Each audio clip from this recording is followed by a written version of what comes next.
The big bark, listen up dog owners, it's for you, all you canine lovers. It's your favorite podcast, The Big Bark, with your host Darragh and canine co-hosts Bruno and Milly. The Big Bark. Hello and welcome to another episode of the Big Bark Podcast, Ireland's favourite canine podcast. I'm your host Darragh, and as always, I'm joined by my two wonderful little canine co-hosts here, Bruno and Milly. They're off out enjoying this beautiful weather that we're having today. They're out the back and have the swimming pool and all filled for them, so they're quite enjoying. Well, Bruno's quite enjoying going into the swimming pool and trying to get all the water out of the swimming pool. It's something that he's always done, and it's like, I don't know, something that's always baffled me as to why he does it. So if there's anyone out there who knows, maybe we'll ask our resident dog trainer, Samantha Rawson, a bit later on, who knows, or we might ask Samantha to answer that another day. But yeah, Bruno does this weird thing where he likes to just pull the water out. Millie likes to go in if there's a ball inside for her to get. And it's really interesting because, like, with the swimming pool, like, these two dogs, if they saw a lake or if they saw anywhere, actual water, river water, like, they'd be straight into the river. Yeah, when I put a big bunch of it out the back, well, they have no interest. And they really hate the hose too. They're not big fans of that. But look, they'll be getting a wash this weekend. Anyway, it's been quite a good week. Kind of, I suppose, coming down after high that was last week. I don't think I've actually come down after high yet. Thanks to everyone who sent in their messages of support for myself and Jen. If you didn't hear the story, well, to quickly recap, myself and Jen got engaged last week. The donkeys were involved, and if you want to hear all about that, well then, have a listen to last week's episode. So, to come today on the show, we have our resident dog trainer, as I said, Samantha Rawson. She'll be chatting on our Clever Canine segment a small bit later on, continuing on the conversation about puppies. We'll be telling you our secret breed, as usual, to give you a chance to win a 3-month supply of Brandy Dog Food. We will have our Canine Conundrum segment coming up on the show next week. We have none for you this week, but we're trying to get in some listener advice, letters and emails. So if you have a problem with a doggy, or if you have a problem that relates anyway to your dog at all, even if it's like the one that we had there a couple of weeks ago, the boyfriend wanted the girlfriend to get rid of her dogs. Wasn't there another one too? There was something very similar enough as well. Can't remember exactly. My memory's a bit hazy at the moment.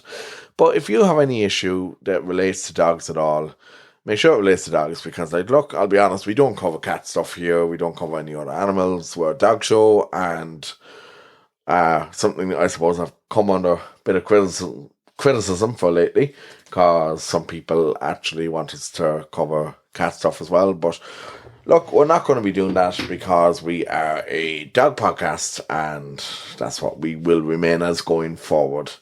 So that's what I'm more than happy to do. But look, instead of our Canine Conundrum, we're going to bring you the weird and the wonderful. And okay, so I suppose this is a bit more weird. It's a new study reveals how dogs think of their toys. Now, this comes from neurosciencenews.com. And let's see, many dog lovers, want to know what goes on in their furry friends' minds. Now, in a new study published in the Journal of Animal Cognition, researchers from the Family Dog Project, a fantastic project that's over in Budapest, actually. I've been following their work for some time now myself. Found that dogs have a multi-model mental image of their familiar objects. Now, this means that when thinking about an object, dogs imagine the object's different sensory features. So, how it looks, how it smells. A group of scientists assume that the senses dogs use to identify objects such as toys reflect the way objects are represented in their mind. Now, let's have a look and see what they actually found. So basically, okay, so they did a number of experiments. They trained 3 gifted word learner dogs and 10 typical family dogs.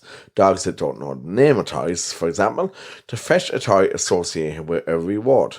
During the training, dogs received treats and were praised for choosing this toy over a few distractor toys. The research observed how dogs searched for the targeted toy placed among 4 others, both when the lights were on and off. All dogs successfully selected the trained toys both in the light and the dark. However, it took them longer to find their toys in the dark. So, that's interesting. Only the gifted word learner dogs participated in the second experiment. Researchers aim to find out what these dogs think about when they hear the name of their toys. So, revealing the senses used by dogs to search for the named toys gave us the possibility to infer what these dogs imagine when they hear, for example, teddy bear, explains Dr. Claudia Fugaza, co-author of the study. So, the gifted dogs were successful in selecting their toys, named by the owners, in light and dark. And this reveals that when they hear the name of a toy, they recall the object's different sensory features, and they can use this multi-sensory mental image to identify it also in the dark.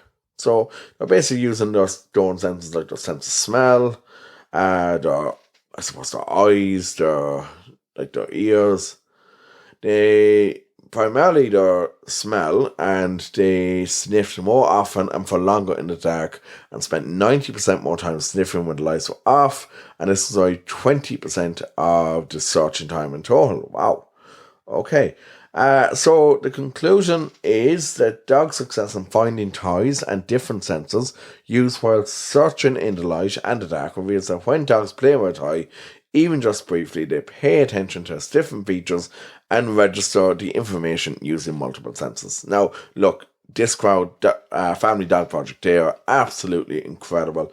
I have been following their work for a number of years now, and I'll tell you, it's just, yeah, like I said, look, it really is incredible.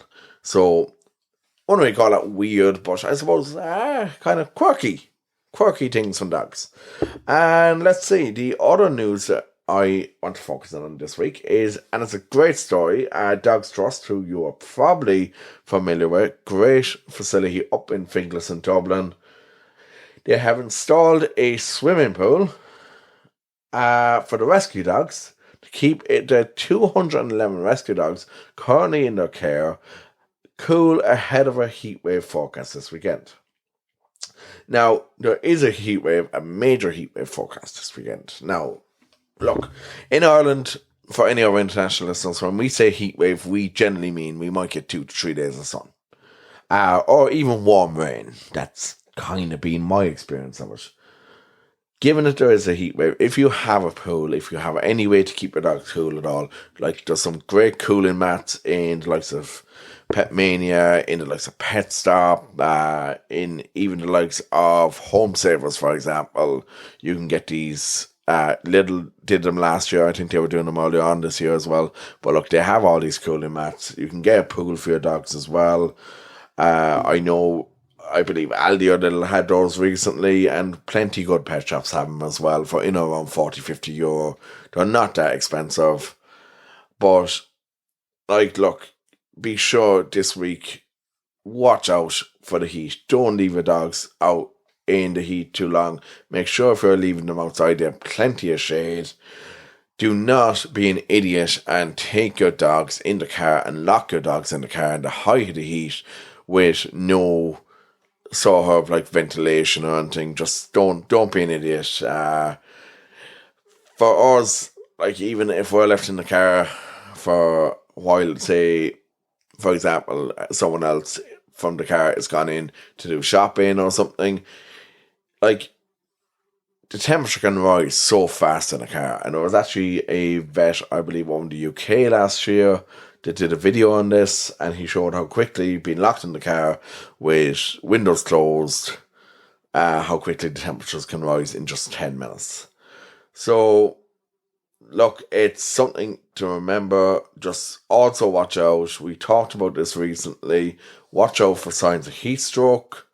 That's very important this week in particular, or any time that does real heat. And if you think your dog has suffered or maybe suffering from heat stroke, do not delay in contacting your vet. Do it straight away and just give your dog the best chance of recovering. Make sure when you're driving the car that you have the windows open for your dog or that you have the air conditioning on. I saw something lately, I think it's one of the Tesla cars that has a dog mode in the actual car, which like when the owner, for example, leaves the car, air conditioning is turned on and like keeps the dog is nice and cool. There's also make sure your dogs have plenty of water. Just be sensible. If you're walking your dog, as we discussed a couple of weeks ago on the Health Hub with Tree Vets, just make sure that you have like the common sense to, if you cannot touch the ground for longer than a few seconds with your hand, then it is too warm to walk your dog. Walk your dog early in the morning or late in the evening when it's cool. Those are all the really important things, and Dogs Trust actually have some advice on this themselves.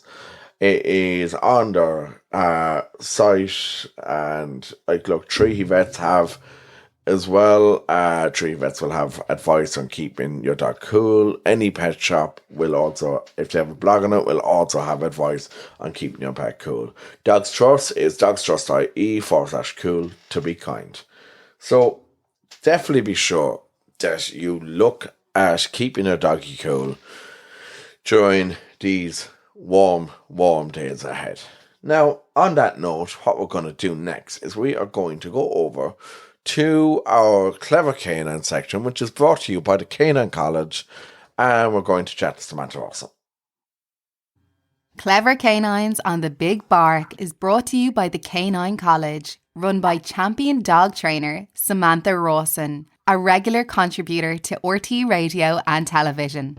Samantha is a certified canine behaviour consultant and with 30 years experience in the field.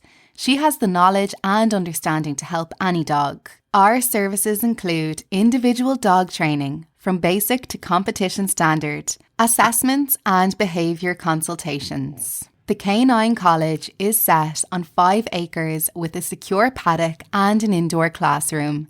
See thecaninecollege.ie or find us on Facebook for more information. And we're back this week on Clever Canines with Samantha Rawson from the Canine College. Samantha, how are you doing today? I am good, Darragh. You could probably hear the dogs barking in the background, but never mind. We'll carry. Look, that's always, I suppose, to be expected from a trainer on behaviours like yourself. Yeah. So, Samantha, the last couple of weeks we talked about going to a breeder to see a new puppy, selecting your puppy, and from there, then last week we talked to bringing your puppy home. So we want to continue that conversation today, and today we're going to talk a bit about house training. Okay. So house training, what's really important in the fundamentals of house training are a feeding routine. So you feed a puppy 4 times a day, and then reduce it to 3, and then reduce it to 2. But feeding at regular intervals is really important to get the dog's body into a routine. So if you can predict when it goes in, then hopefully you can predict when it comes out. So if you want to properly house train a puppy, you can't free feed it. You can't put a bowl of food down all day and leave it there. You will never house train a puppy if that's the way you feed it. So regular meal times, kind of in 4-hour intervals. Every 4 hours, basically, a puppy should be fed. The other really important thing is a secure garden. The amount of people I have met recently who all their problems stem from the fact that they don't have a secure garden and they're constantly monitoring the puppy and hovering over the puppy. A puppy needs privacy to go to the toilet like the rest of us. So some puppies will not go to the toilet if you're hovering over them and watching their every move. So a secure area for the puppy to relieve itself in is very important. The other thing that's very important is a secure area within the house so that the puppy doesn't get the opportunity to have accidents on the wrong surface. House training can basically be summed up in teaching a dog how to distinguish the correct surface it needs to go on or substrate that it needs to go on. So if you can make that job of distinction as easy as possible, then the house training process should go along fairly smartly. So it's really about keeping the dog to a tiled or washable floor. So no carpets and no wood, hopefully tiles or lino or something like that, but keep it to one surface. Don't let it run around the house. So you need to either keep it in the kitchen or keep it in a utility room with a baby gate, or failing that, maybe have a puppy pen.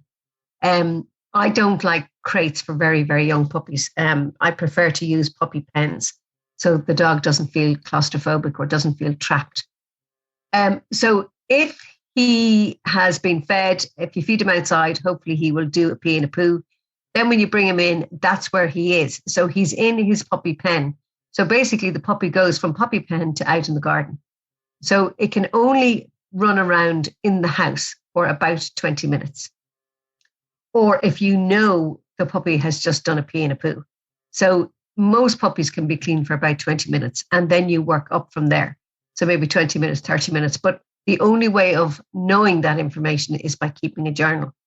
So if you keep a journal of all the puppy's toileting habits, then you will see if you are making progress. Otherwise, it's just hit and miss. And I would suggest that if there are other people in the house, that they also fill in the journal. So a little tick, maybe if everything was outside, and say whether it was a pee or a poo, maybe a little X if it was inside, and say whether it was a pee or a poo. So the next person reading the journal knows whether you're building on success or you've had a little accident. So it's really, really important to keep a journal. And then you know, because that information tells you how long the puppy can run around the kitchen for without being in his puppy pen or without being monitored. So that's a really important piece of information. So it's basically about restricting the puppy inside so he doesn't have the opportunity to have accidents on different surfaces.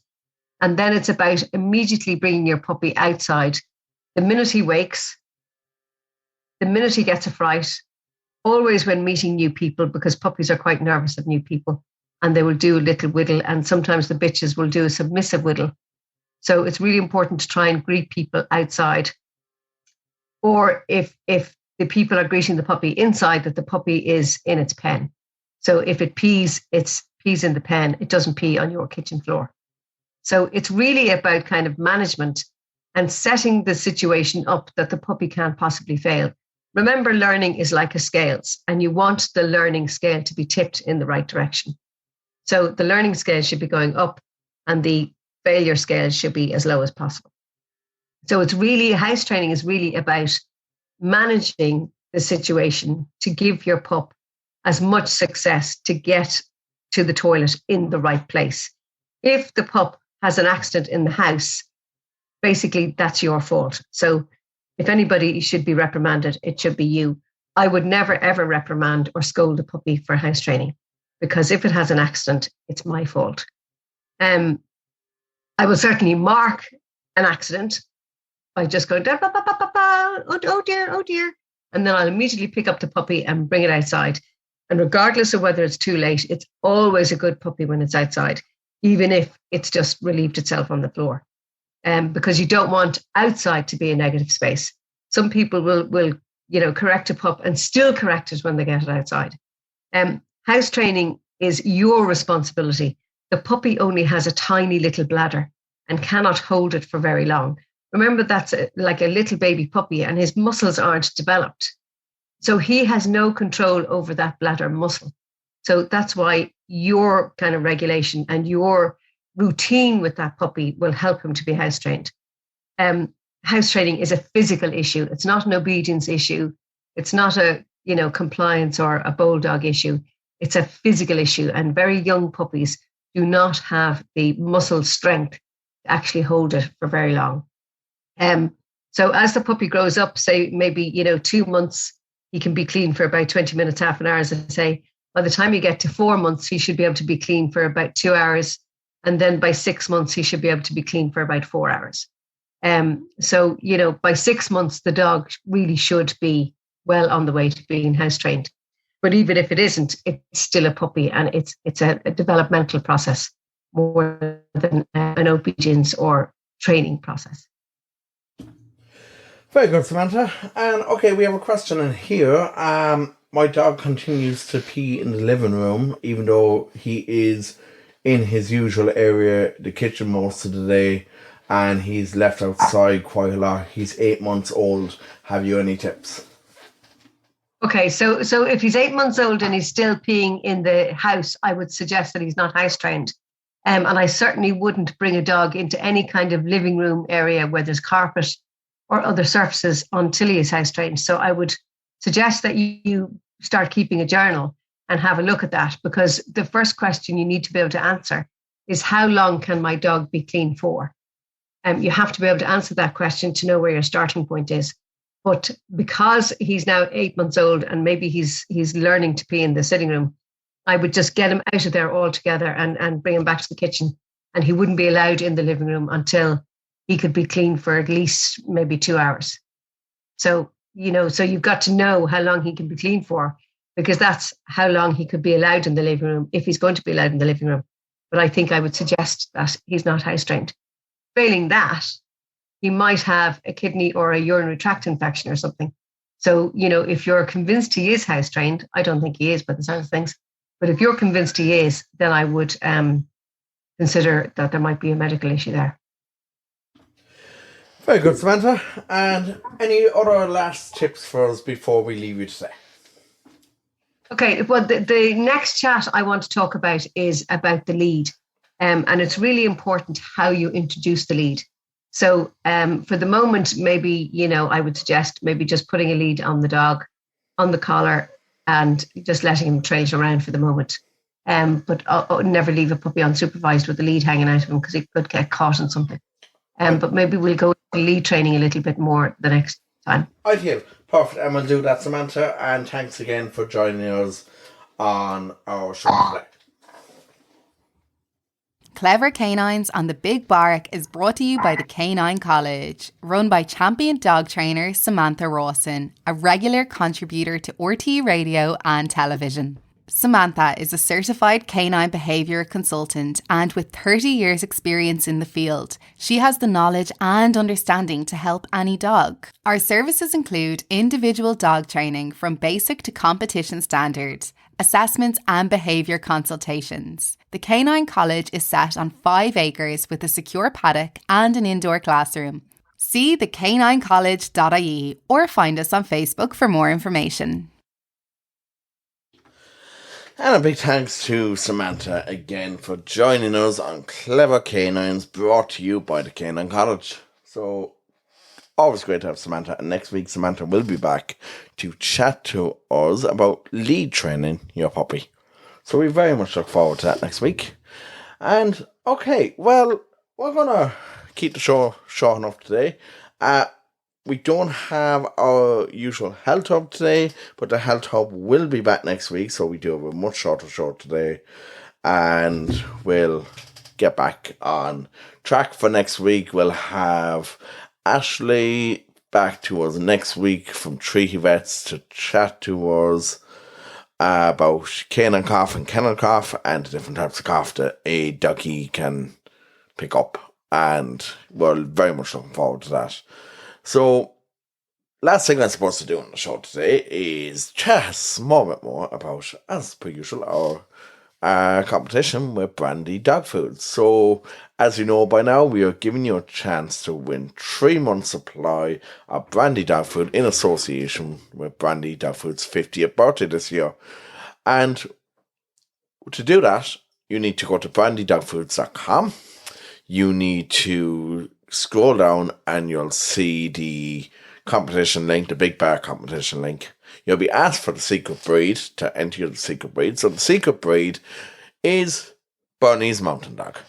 So you will be asked to select the secret breed. It is Bernese Mountain Dog. So be sure that you keep an eye on that, and remember to enter your details. You can enter as many times as you want. So be sure to get those entries in. Entries close on the 5th of August. So be sure just to keep on entering. We'll remind you over the next few weeks of our secret breed. And, well, we'll be back next week with, I suppose, like I said, brand new health hub, brand new segment for Clever Canines. And we will be looking forward to it. Other than that, lads, we don't really have a lot to discuss. Today has been a much shorter show than usual. But sure, some days are shorter, some days are longer. Now, I'm going to go out and I'm going to enjoy the sunshine. And it is such a beautiful day outside there that, I don't know, I've been doing a lot of painting now this week outside. And I'm just going to go out, enjoy the sunshine, and maybe show a bit of frisbee for the doggies. Hopefully it's not too hot out there for them just yet, but so look, if it is, we'll keep the frisbee thrown to a minimum. But until then, well, until next week, that's all we have time for. Be sure to follow us on Facebook, on Instagram at The Big Bark Podcast. We're on Twitter, we're on TikTok at The Big Bark Podcast. Our website, as always, is thebigbark.ie. And we will be still trying to get that Patreon page up. So we'll be launching that with more details to come on that shortly. Be sure to listen in Spotify, iTunes, or wherever you listen to your podcast. We're everywhere. We're on all of them. I don't know many other ones, but we're on them all anyway. So wherever you listen to your podcast, tune in.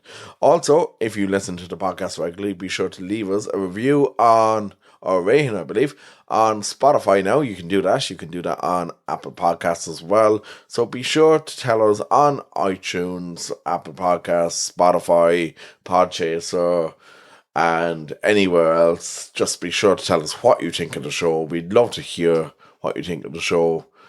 And as always, well, have a great week. Give it a doggy, lots of cuddles, and we'll see you next week. The Big Bark, listen up, dog owners. It's for you, all you canine lovers. It's your favorite podcast, The Big Bark, with your host, Darragh and canine co-hosts, Bruno and Milly. The Big Bark.